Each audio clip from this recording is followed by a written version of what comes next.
আসসালামু আলাইকুম রহমতুল্লাহ বারাকাতু। তোমাদের প্রিয় উপন্যাস সঙ্গীন প্রেরণার শক্তি, সূরা রাফা, পর্ব 22। গভীর অমাবস্যা রাত, মাথার ওপর আজ আর চাঁদ দেখা যাচ্ছে না। ছোট বড় তারকারাজিরাও মেঘের আড়ালে লুকিয়ে আছে। চারিদিকে ঘুম ঘুম পরিবেশ বিরাজমান। এই মুহূর্তে সবাই হয়তো ড্রিম লাইট জ্বালিয়ে ঘুমের দেশে পাড়ি জমিয়েছে, কিংবা কেউ কেউ মেতে উঠেছে ভালোবাসা আদান প্রদানের চরম প্রতিযোগিতায়। অথচ অরুর রুমে চকচক করেই ইলেকট্রনিক বাল্বের চোখ ধাঁধালো আলো। শরীরটা ক্লান্তিতে ভার হয়ে আসছে, চোখ জোড়াও ঘুমাতে যাওয়ার জন্য নিস্পিস করছে সেই কখন থেকে। কিন্তু তার উপায় কোথায়? এই অবস্থায় ঘুমাতে গেলে হাত পায়ের কাটা ছেঁড়া জায়গাগুলোতে মলমকে লাগাবে। তাছাড়া জঙ্গলে দৌড়াতে গিয়ে পিঠের কাছেও অনেকটা কেটে গিয়েছে। সেইখানটায় আপাতত কটন দিয়ে একটু একটু করে অ্যান্টিসেপ্টিক লাগাচ্ছে অরু। আর খানিক বাদে বাদে চোখ ঘুরিয়ে জানলাগলিতে নিঃশ্রুতি আধার রাতে হাতড়ে বেড়ানো জোনাকি পোকা পরোক্ষ করছে, যাতে কাজ করতে করতে ঘুম না পেয়ে যায় আবার। অরু যখন নিজেকেই নিজে সারিয়ে তোলার কাছে প্রচণ্ড মনোযোগী, ঠিক তখনই কোনো রূপ না করেই পাসওয়ার্ড টিপে ওর রুমে ভেতরে প্রবেশ করে কীর্তি। এত রাতে আচমকা কারো উপস্থিতি টের পেয়ে অসাবধানতায় লাফিয়ে ওঠে অরু। মাথা তুলে কীর্তিকে দেখতে পেয়ে ব্যস্ত ভঙ্গিতে দ্রুত নিজের কাঁধ থেকে জামাটা তুলে ফেলে মিনমিনিয়ে বলে, মেয়ে মানুষের রুমে নক করে ঢুকতে হয় সেটাও জানেন না? ম্যানার্সলেস লোক কোথাকার। তোর রুমে আবার আমাকে অনুমতি নিয়ে ঢুকতে হবে? পিছিয়ে মেয়ে একটা, দেখি কোথায় লেগেছে। কথা বলতে বলতেই অরুর কাছে এগিয়ে যায় কীর্তিক, হাত বাড়িয়ে দেয় অরু ঘাড়ের কাছে। অরু দ্বিধাগ্রস্ত হয়ে নিজের জামাটা চেপে ধরে বলে, আপনার চেয়ে ছোট হতে পারি তবে বয়সের দিক দিয়ে আমি অতটাও ছোট নেই। নিজের গোপনীয় ক্ষতটা কীর্তিককে দেখাতে অরু সংকোচ বোধ করছে বুঝতে পেরে কীর্তিক হাঁটু গেড়ে অরুর মুখোমুখি হয়ে বসে ওর এক পা তুলে নেয় নিজের উরুর ওপর। তারপর সেটাকে মনোযোগ সহকারে উল্টে পাল্টে দেখতে দেখতে বলে, তাই নাকি? বিয়ের বয়স হয়েছে কি? কীর্তিক চোখ তুলে অরুর চোখে চোখ রেখে পুনরায় শোধায়, বিয়ের বয়স হয়েছে? বরকে সামলাতে পারবি? কীর্তিকের হঠাৎ করা ছোবলের মতো প্রশ্নে অরুর লজ্জায় চোখ বুজে আসছে। ও দ্রুত প্রসঙ্গ পাল্টে উল্টো প্রশ্ন ছুড়ে বলে, ব্যথা পায়ে হাত কেন দিয়েছেন? আরও ব্যথা দেবে নাকি? ব্যথা পায়ে হাত কেন দিয়েছেন? আরও ব্যথা দেব বলে। কীর্তিকের উত্তরে চোখ মুখ কুঁচকে গেল অরুর। অবিশ্বাস্য কণ্ঠে নিজের পাতা কীর্তিকের থেকে ছাড়ানো চেষ্টা করে ও বলল, সত্যি আবার ব্যথা দেবেন? অরু কথাটা বলতে যতক্ষণ সঙ্গে সঙ্গে পুনরায় রুমের ঝঞ্ঝার তুলে শব্দ করে হেসে উঠল কীর্তিক। কীর্তিক এভাবে হাসতে দেখে আপনি ফাঁক হয়ে গিয়েছে অরুর উস্তাদভয়। চোখ দুটো হয়ে উঠেছে হাঁসের ডিমের মতো গোল গোল। ও কি সত্যি দেখছে নাকি সবই স্বপ্ন বুঝে উঠতে পারছে না অরুকে সেই কখন থেকে হা হয়ে থাকতে দেখে কীর্তিক নিজের চিরাচিত রূপে ফিরে এসে গম্ভীর মুখে বলে, হা করে আছিস কেন? মাছি খাওয়া শখ হয়েছে? কীর্তিকের কথায় পাছে অরু অবিশ্বাস্যের সুরে বলে ওঠে, আপনি হাসতে পারেন? অরুর কথায় কোনোরূপ প্রতিক্রিয়া না করে কীর্তিক হাত বাড়িয়ে বলে, ওই পাটা দেখি। অরু সামান্য উকি দিয়ে দেখলো ওর একটা পায়ে খুব সুন্দর করে ব্যান্ডেজ বেঁধে ফার্স্ট এড করে দিয়েছে কীর্তিক। এরপর আরেকটা পাও নিজের উরুর ওপর রেখে ঘুরিয়ে দেখতে দেখতে বলল, এই পায়ের নেপুর কোথায়? অরু ঠোঁট উল্টে অসহায় সুরে বলল, হারিয়ে ফেলেছি। এই নুপুরটা আমার খুব পছন্দের ছিল জানেন, তাই তো একটা হারিয়ে যাওয়ার পরেও আর একটা খুলিনি। নুপুরের প্রসঙ্গ পাল্টে অন্য পায়ে ব্যান্ডেজ লাগাতে লাগাতে হঠাৎ করে কীর্তিক শুধালো, আচ্ছা অরু, সেদিন ক্যাথলিন তোকে রেগেমেগে কী এমন বলেছিল? প্রথমে অরু একটু সময় নিয়ে ভাবে, তারপর মনে পড়ার মতো চট করেই মিনমিনিয়ে ঠোঁট টিপে হেসে ওঠে ও।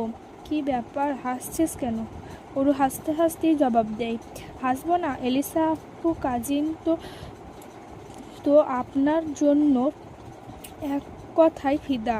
রাগে গজগজ করতে করতে আমাকে কত কথাই না শোনালো সেদিন। বলে কি না আমাকে যাতে আপনার ধারে কাছেও আর না দেখা যায়। আমি আসার পর থেকে আপনি নাকি বদলে গিয়েছেন। কথাটুকু বলে আবারও অট্টহাসিতে ফেটে পড়ে অরু। হাসতে হাসতে বলে, উনি তো আর জানে না আমি আপনার চিরচরিত শত্রু। জানলে বোধ হয় এসব কথা জীবনও বলতো না। আমার কি মনে হয় জানেন, এলিসা আপুর কাজিনের মাথার নির্ঘাত সমস্যা আছে। কৃত্তিক নিজের হাতে কাজ থামিয়ে বলল, এমন কেন মনে হলো তোর? তো মনে হবে না, আপনার সাথে আমাকে গুলিয়ে ফেলেছে আপুর কাজিন, আর মানুষ পেল না আমি আর আপনি, সাপ আর বেজি, না না, দা আর কুমড়ো। কথা বলতে বলতে আবারও কুটকুটিয়ে হেসে ওঠে অরু। এতক্ষণ ধরে বসে বসে অরুর কথার বহর শুনে গেলেও ওর শেষ কথাটা বোধ হয় পছন্দ হয়নি কৃত্তিকের। অরু হাসি মুখের দিকে এক নজর বিভৎস চাহনি নিক্ষেপ করে সঙ্গে সঙ্গে ওর ব্যান্ডেজ করা ক্ষত পাটা শক্ত হাতে চেপে ধরল কৃত্তিকের হাতের বাঁধনটা এতটাই বেশি শক্ত ছিল যে হুট করেই অরুর মনে হলো ওর কলিজা ধরে টান দিয়েছে কেউ। হঠাৎ করে এমন প্রচণ্ড ব্যথায় আটকে উঠে শব্দ করে চিৎকার দিয়ে উঠল অরু। আহ, কী করছেন? ব্যথা কেন দিচ্ছেন? কৃত্তিক ওর পাটা ধাক্কা মেরে সরিয়ে দিয়ে চোয়াল শক্ত করে বলে, আমি তোর নার্স কিংবা সার্ভেন্ট নই যে রাত জেগে বসে বসে তোর ক্ষততে মলম লাগাবো। ধাক্কা লেগে ক্ষত থেকে পুনরায় তরতাজা রক্ত বেরিয়ে এসে সাদা ব্যান্ডেজ রক্তাক্ত হয়ে ভিজে উঠেছে। অরু সেখানটায় হাত দিয়ে চেপে ধরে চোখ খিচে রেখেছে।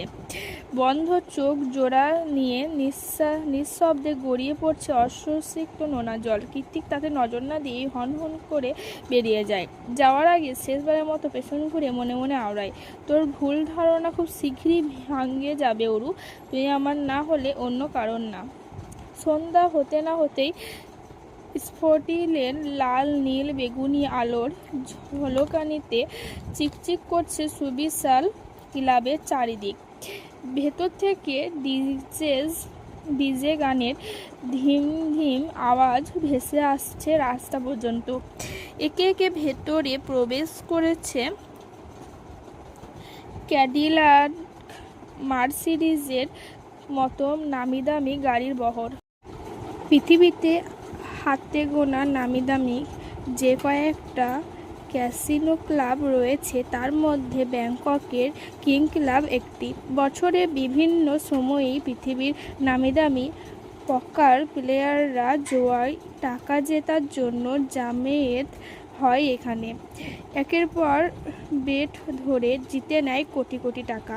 এলিসাও তাদের মধ্যে একজন। সবার প্রিয় নাম্বার 13, এই নামেই সবাই ওকে চেনে। সবার ভালো মতোই জানা যেই ক্লাব ওকে নিতে পারবে তারাই তরতর করে সবচেয়ে ধনী ক্যাসিনো ক্লাবে পরিণত হবে। কিন্তু এলিসা তো আর এসবে জড়াবে না। আজকেই এই পাপের দুনিয়াতে ওর শেষ দিন। শুধু একবার ভালোই বাবাকে নিয়ে ফিরতে পারলেই হলো। স্ফটিকের আলোতে জ্বলজ্বল করতে থাকা কিং ক্লাবের নেম প্লেটের সামনে মুখোমুখি হয়ে দাঁড়িয়ে আছে ওরা চারজন। চারিপাশে পরিবেশের সাথে তাল মিলিয়ে এলিসার বেশভূষা ও চোখ ধাঁধানো আজ। ঝিকিমিকি টপস আর লেগিংসের সাথে পায়ে এঁটে আছে কয়েক ইঞ্চি লম্বা পেন্সিল হিল। মেকআপের আস্তরণের সাথে ম্যাচিং করে ঠোঁটে গাঢ় লাল লিপস্টিক, চোখে কালো সানগ্লাস। ওর পাশেই স্যুট বুট পরে ফর্মাল লুকে দাঁড়িয়ে আছে সায়র। চোখে পড়েছে মোটা ফ্রেমের চশমা। দেখতে তাকে পুরোপুরি অ্যাসিস্ট্যান্টের মতোই লাগছে। সায়রের পাশেই বাইকে হেলান দিয়ে দাঁড়িয়ে আছে লেদার জ্যাকেট আর হেলমেট পরিহিত জেকে। চারিদিকে উকিঝুঁকি দিয়ে সবটা পরোক্ষ করে অর্ণব এগিয়ে এসে বলল, গাইস সব ঠিকঠাক। এলিসা, তুই সায়রকে নিয়ে ফ্রন্ট গেট দিয়ে ভেতরে প্রবেশ কর। আমি বেজমেন্ট ঢোকার সাথে সাথেই আজ শুরু করব, মনে রাখিস। হাতে মাত্র 10 মিনিট সময়। আই রিপিট মাত্র 10 মিনিট। এরপর আর এতগুলো সার্ভার একসাথে নিজের কন্ট্রোলে রাখতে পারবো না আমি। আর জেকে, তুই এখানেই ওয়েট কর।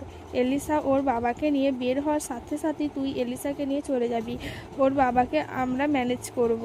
কথাটুকু শেষ করে সবার কানে একটা করে ব্লুটুথ লাগিয়ে দিয়ে অর্ণব, নাও গো।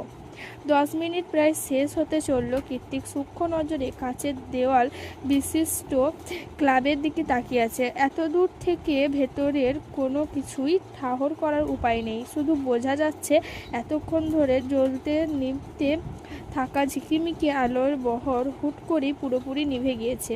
ভেতরে মিউজিক, আলো দুটোই নিভে যাওয়ার দরুন কীর্তিক সচকিত হয়ে ব্লুটুথ মনোযোগ দিল, কিন্তু না, উপাস থেকে কোনো আওয়াজ নেই। তৎক্ষণাৎ কথা থেকে যেন দৌড়ে এলো অর্ণব। আশেপাশে এক নজর চোখ বুলিয়ে উদ্বিগ্ন হয়ে শুধালো, 10 মিনিট শেষ হতে চলল, ওরা কোথায়? কীর্তিক ঠোঁট কামড়ে বলল, ঠিক বুঝতে পারছি না। কোনো বড় বিপদ হওয়ার আগে আমাদের ভেতরে যাওয়া দরকার। সায়র যা ভিতর ডিম, ওকে ভরসা নেই। কীর্তিকের কথায় সাই জানিয়ে অর্ণব তৎক্ষণাৎ ক্লাবের দিকে হাঁটা দেয়। পেছন থেকে কীর্তিক আবারও ডেকে ওঠে ওকে। কীর্তিকের ডাকে সাড়া দিতে অর্ণব ঘাড় ঘুরিয়ে পেছনে চাইলে ওর দিকে একটা রিভলভার ছুঁড়ে দেয়। কীর্তিক বলল, ক্যাচ ইট। অর্ণব রিভলভারটা ক্যাচ করে হাতে নিয়ে উল্টে পাল্টে দেখে বিস্ময়ে হতবাক হয়ে কীর্তিকের চোখের দিকে চাইল। নিজের কোমরের খাজে আরও একটা রিভলভার গুঁজতে গুঁজতে হালকা চোখ টিপে কীর্তিক বলে, for safety purpose. After all ভেতরের সবার কাছেই এটা আছে। এলিভেটর দিয়ে ওরা দুজন যখন ক্লাবের সবচেয়ে বড় হলরুমটাতে প্রবেশ করে তখন চারিদিকে নিস্তব্ধতাই ঘেরা। এত মানুষ, এত হই হট্টগোল, সব কেমন হাওয়ায় উবে গিয়েছে।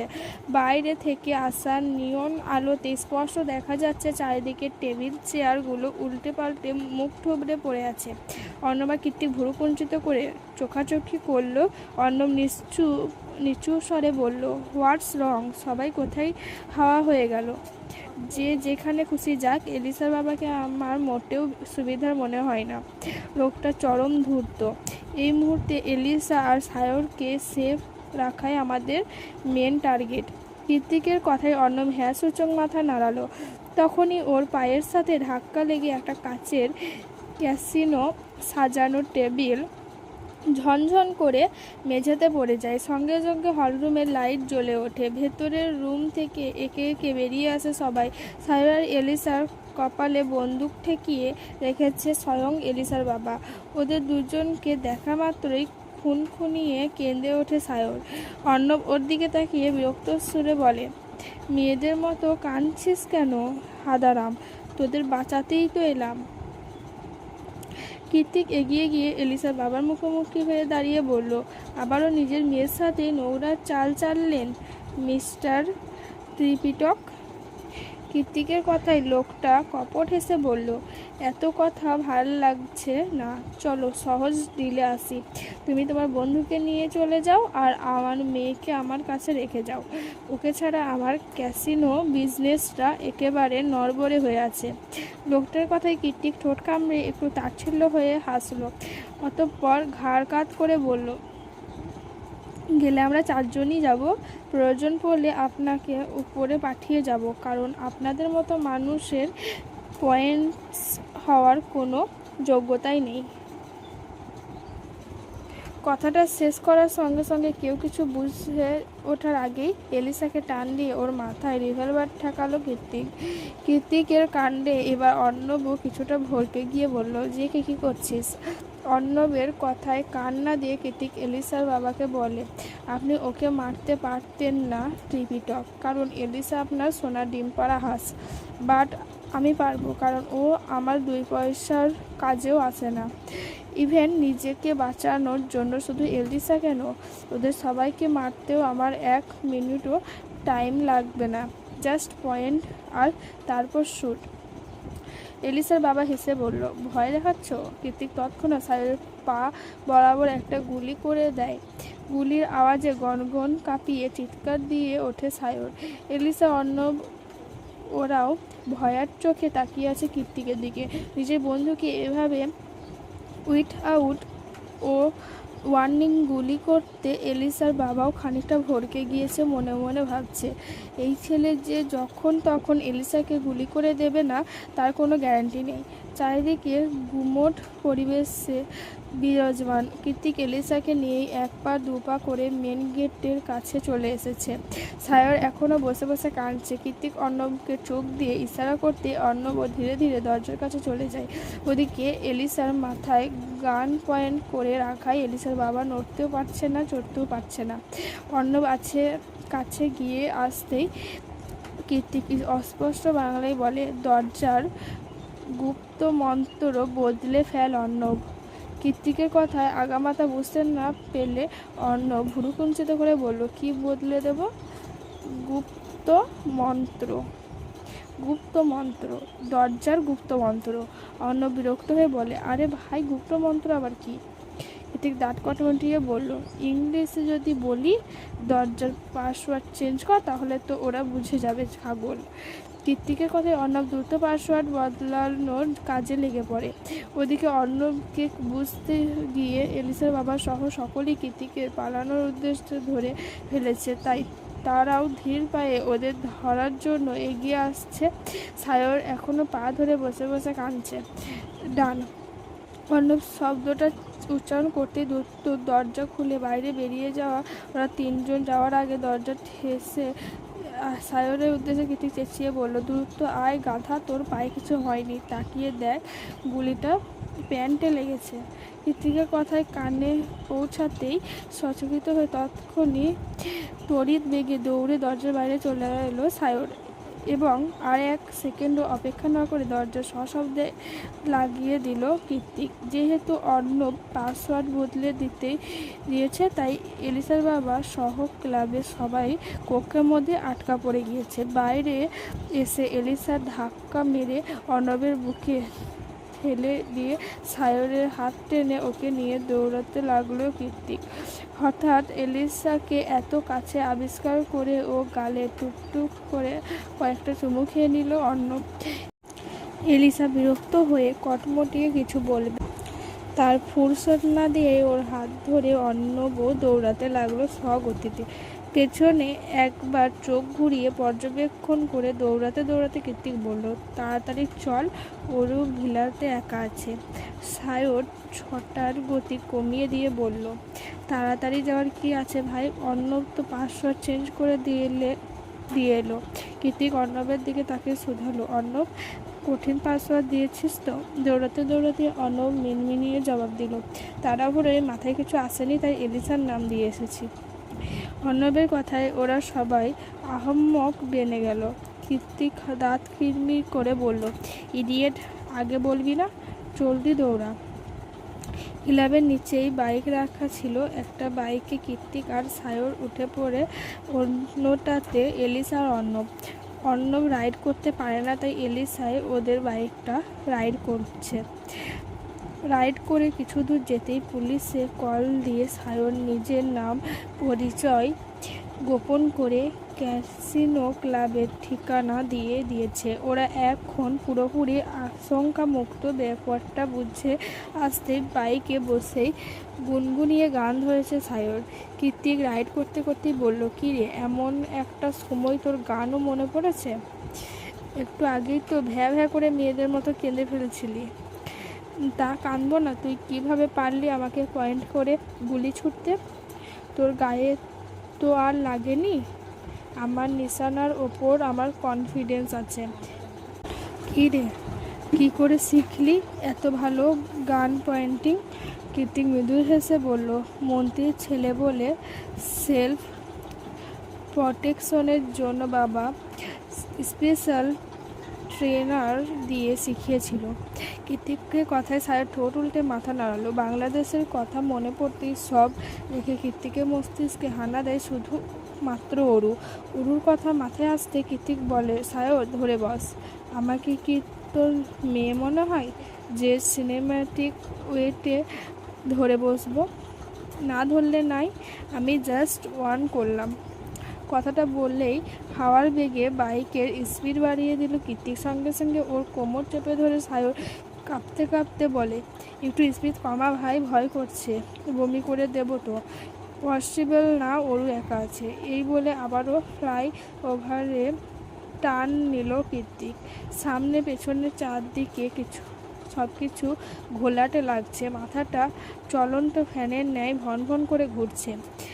পেটের মধ্যে নাড়ি ভুড়ির দলা পাকিয়ে গলার কাছে চলে এসেছে। হাত পা থরথরিয়ে কাঁপছে। বাইক থেকে নেমে হেলে দুলে কেবলই নিজের রুমে এসে সায়র। তবুও এখনও হৃৎপিণ্ডটা কেমন ধুকপুক করে ওর।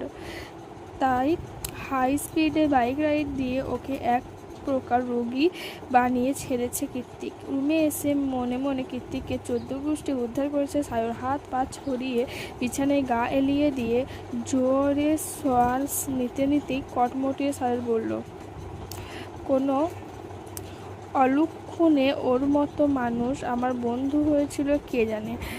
কখনো ঠাস করে গুলি মেরে দিচ্ছে তো কখনো বাইক চালিয়ে কলিজা হাতে ধরিয়ে দিচ্ছে। সাইকো একটা। সায়র কথাটা শেষ করতে পারল না। তৎক্ষণাৎ ধাপ ধাপ করে দরজা ঠেলে রুমে ঢুকে ওর কলার চেপে ধরে কৃত্তিক দাঁতে দাঁত পিষে বলল, আমার অরু কই? আচমকা আক্রমণের লাফিয়ে উঠে বসলো সায়র। কাঁদো কাঁদো কণ্ঠে বলল, তোর সমস্যা কি যে কে? অরু হারিয়ে গেলেই তুই সব সময় আমাকে তেড়ে আসিস কেন ভাই? আমি কি তোর অরুকে পকেটে লুকিয়ে রাখি? তারপর নিজের পকেটে কৃত্তিকের চোখের সামনে ধরে বলল, দেখ, এই দেখ, কোথাও তোর অরু আছে? সায়রের ফাজলামো গায়ে না মেখে কৃত্তিক পুনরায় শুধালো, দেখেছিস কিনা সেটা বল। কৃত্তিকে অগ্নিমূর্ত লক্ষ্য করে শুষ্ক ঢোক গিলে এদিক ওদিক মাথা নাড়ল সায়র। কৃত্তিক সায়রকে ছেড়ে এলিসা আর অর্ণবের দরজায় গিয়ে সশব্দে কড়া নাড়ল। ওরা মাত্রই রুমে প্রবেশ করেছিল। কৃত্তিকের ডাকে দ্রুত বেরিয়ে এসে এলিসা শুধালো, কি হয়েছে জেকে? এলিসার মুখটা মলিন। নিজের বাবার বিপদের কথা চিন্তা করতে গিয়ে দ্বিতীয়বার ঠকেছে মেয়েটা। বাবার হাতেই মরতে মরতে কোনো মতে বেঁচে ফিরেছে আজ। তাই নিজের রাগ ঢাক ভেতরে পুরে শান্ত স্বরে কৃত্তিক বলল, অরুকে দেখেছিস এলিসা? এলিসা ভুরু কুঞ্চিত করে বলল, কেন, রুমে নেই? এত রাতে কোথায় যাবে? কোথাও নেই দেখেই তো তোদেরকে জিজ্ঞেস করছি। এতক্ষণে অর্ণব নিজের রুম থেকে বেরিয়ে এসেছে। সবটা শুনে ও বলল, চল রিসেপশনে একবার জিজ্ঞেস করে দেখি, কোথাও বেরোলে তো ওখানেই থেকেই বেরিয়েছে। অর্ণবের কথা যুক্তিসঙ্গত মনে করে হ্যাঁসূচক মাথা নাড়িয়ে সেদিকেই এগিয়ে গেল কৃত্তিক। ওরা চারজন রিসেপশনে এসে জানতে পারে খানিকক্ষণ আগেই বেরিয়েছে অরু। কোথায় বেরিয়েছে সেটা তারা জানে না।